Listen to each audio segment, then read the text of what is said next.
ዛሬ የጉሎ ዘይት ፈጽሞ የማያስፈልገው ግን ደግሞ የሸሸ የግንባር ፀጉርን ከባለፈው ውህድ በእጥፍ ፍጥነት መልሶ የሚያበቅል የማያዳግም መፍትሄ ይዤላችሁ መጥቻለሁ። ይህንን መፍትሄ ዛሬ ማታ ጀምራችሁ በጥቂት ሳምንታት ውስጥ ግንባራችሁ ላይ ትናንሽ አዲስ ፀጉሮች ሲበቅሉ ካላያችሁ መታችሁ ኮሜንት ላይ የፈለጋችሁትን በሉኝ። ይህ ውህድ በሳይንስ የተረጋገጠ በቤታችን ውስጥ ባሉ ቀላል ነገሮች የሚሰራና ምንም አይነት የጎንዮሽ ጉዳት የሌለው ነው። ግን አልዋሻችሁም፣ ሽታው ያስቸግራል። ነገር ግን ለሱ መፍትሄ አለው። ሽታውን ዜሮ የምናደርግበትን አስገራሚ መፍትሄ አሳያችኋለሁ። በቪዲዮ መጨረሻ ደግሞ እኔ ራሴ በቅርብ የምከታተለው የ30 ቀን ምርጥ ቻሌንጅ አዘጋጅቻለሁ። እዛ ውስጥ እንዴት መሳተፍ እንደምትችሉ ነግራችኋለሁ። እስከ መጨረሻው ተከታተሉ፣ የትም እንዳትሄዱ። አሁን ቪዲዮውን ላይክ አድርጉና ኮመንት ላይ ከየት ሀገር እንደምታዩት ጽፋችሁ ጀምሩ።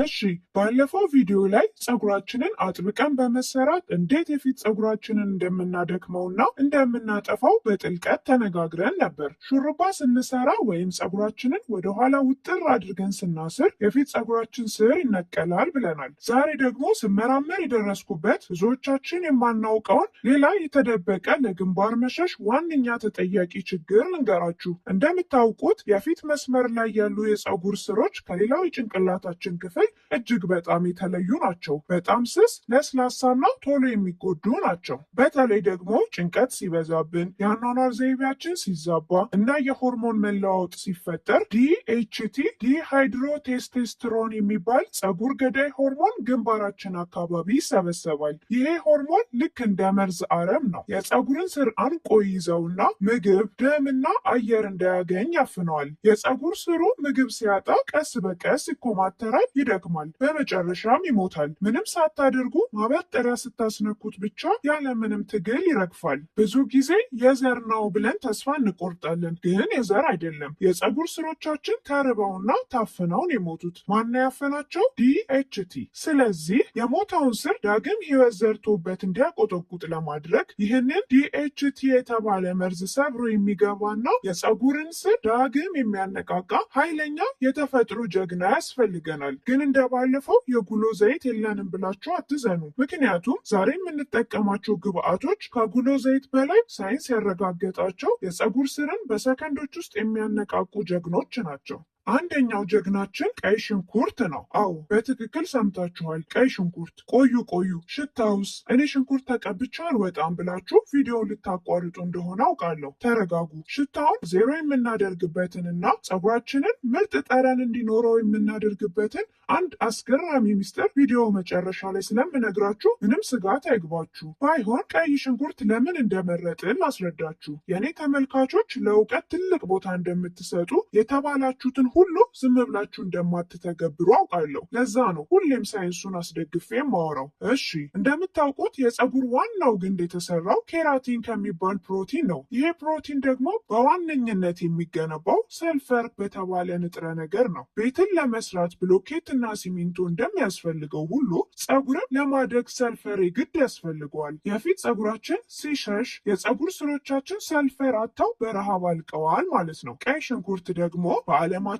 ላይ ከፍተኛ የሰልፈር ክምችት ካላቸው ተፈጥሯዊ ነገሮች አንደኛው ነው። ከነጭ ሽንኩርት ይልቅ ቀይ ሽንኩርት የተመረጠበት ምክንያት ኩሬሲቲን የሚባል ኃይለኛ አንቲኦክሲዳንት ስላለው ነው። ይሄ አንቲኦክሲዳንት ደግሞ ጥቅሙ የፀጉር ቆዳ ላይ ያለውን እብጠት እና ኢንፌክሽን ሙሉ በሙሉ ማጥፋት ነው። ስለዚህ የቀይ ሽንኩርት ውሃ ግንባራችን ላይ ስንቀባው የተራቡት የፀጉር ስሮች ሰልፈሩን ይመጡና በደቂቃዎች ውስጥ ኮላጅን ማምረት ይጀምራሉ።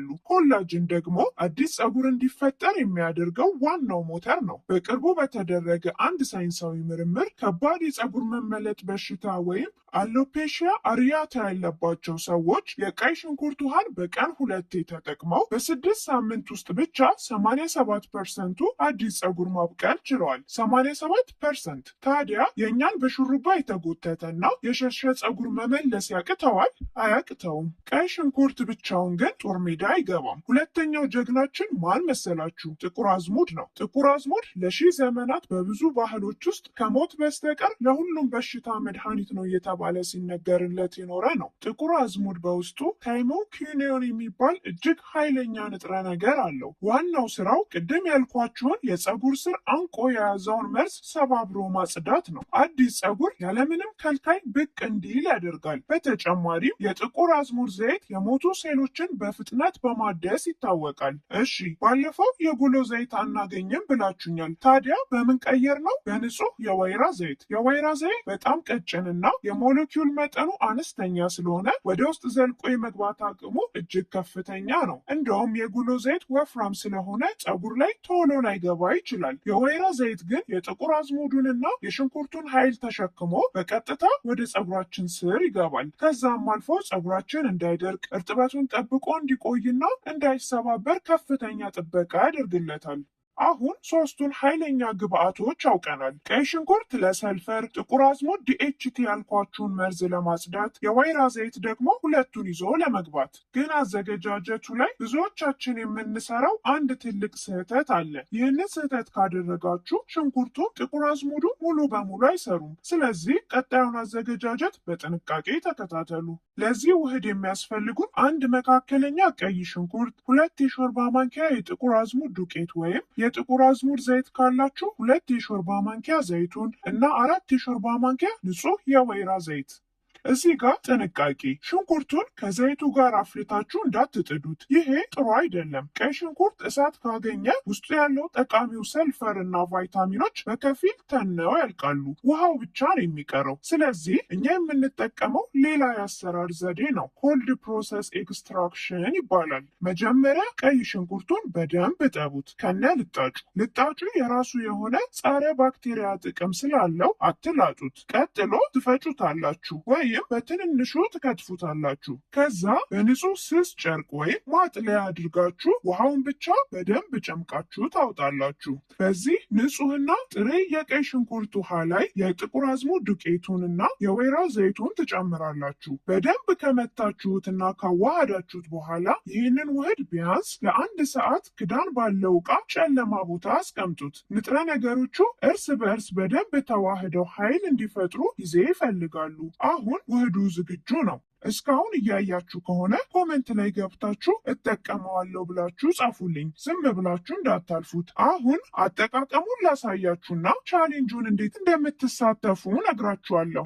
እሺ፣ ውህዳችንን ወደ ጠርሙስ ወይም ፕላስቲክ መርጫ ዕቃ እንገለብጠዋለን። ማታ ከመተኛታችን በፊት ግንባራችን ላይና ፊት ለፊት የሳሳው ቦታ ላይ ብቻ በደንብ እንቀባዋለን። አሁን ማሳጅ ስናደርግ ባለፈው እንደነገርኳችሁ ጭንቅላታችሁን ዘግዝቆና በኃይል ማሸት ሳይሆን የምንጠቀመው የታፕ ታፕ ዘዴ ነው። እንዴት መሰላችሁ? የጣቶቻችሁን ጫፎች በመጠቀም ግንባራችሁ ላይ ያለውን ቆዳ ልክ እንደ ፒያኖ መምታት ወይም ቀስ እያሉ መቆርቆር ማለት ነው። ለምን ይሄን መረጥን? አንደኛው ያው ቀላል ነው፣ አያስለፋም። ሁለተኛው የአንዳንዶቻችን የፊት ፀጉር እጅግ በጣም ስስ ስለሆነ ስናሻው ሊነቀልና ሊጎዳ ይችላል። ነገር ግን መታ መታ ስናደርገው ልክ እንደ ማሸት የደም ዝውውርን በከፍተኛ ፍጥነት ወደ ግንባራችን እንጠራዋለን። ፀጉሩ ግን በጭራሽ አይነቀልም። ይሄንን ለ3 እና ለ4 ደቂቃ ታድርጉትና ትተኛላችሁ። ከፈለጋችሁ ከ2 ሰዓት በኋላ መታጠብ ትችላላችሁ። አሁን ወደ ሽታውን እንምጣ።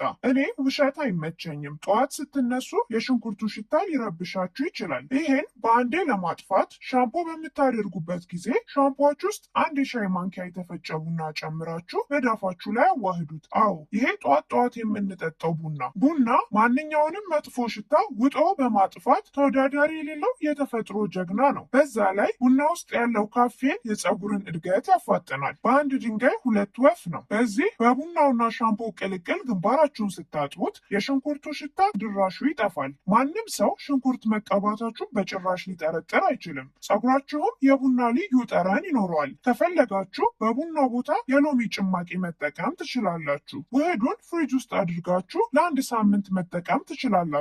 በሳምንት 3 ቀን ብቻ ዛሬ ማታውኑ ጀምሩት። ቪዲዮ መጀመሪያ ላይ ቻሌንጅ እንዳለ ነግራችኋለሁ አይደል? እኔ እዚህ የማቀርብላችሁ ነገሮች በሙሉ የሚሰሩና በሳይንስ የተረጋገጡ ናቸው። ታዲያ ተጠቅሟችሁ ለውጥ ካላያችሁ በሁለት ምክንያት ነው። ወይ በትክክል አልተጠቀማችሁም ወይ ደግሞ ሰልችታችሁ አቋርጣችሁታል። ስለዚህ ለሁለቱም ችግሮች መፍትሄ የሚሆን የ30 ቀን ቻሌንጅ አዘጋጅቻለሁ። በዚህ ቻሌንጅ ማንም ሳያቋርጥ እስከ መጨረሻው እንዘልቃለን። እኔ ራሴ ነኝ የምከታተላችሁ። በዚህ ቻሌንጅ ለመሳተፍ ዋጋው 299 ብር ብቻ ነው። አሁኑኑ የመጀመሪያው ኮመንት ላይ ወይም ባዮ ላይ ባለው የቴሌግራም ሊንክ በመግባት ተመዝገቡ።